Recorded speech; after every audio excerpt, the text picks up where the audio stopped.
Let's learn how to read mixed fractions. A mixed fraction consists of a whole number and a fraction combined.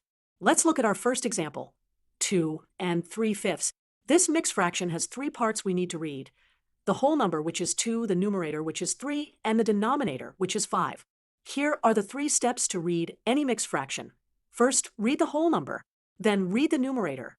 Finally, read the denominator as an ordinal number, like halves, thirds, fourths, or fifths. Let's practice with more examples.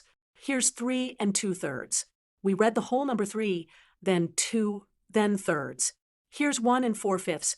We read the whole number 1, then 4, then fifths. And here's 4 and 1/4. We read the whole number 4, then 1, then fourth. One common mistake to avoid: don't read the word over between the numerator and denominator.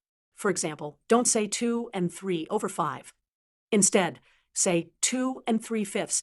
Remember, reading mixed fractions is easy if you follow these 3 steps: read the whole number, then the numerator, and finally the denominator as an ordinal number. With practice, you'll be able to read any mixed fraction correctly.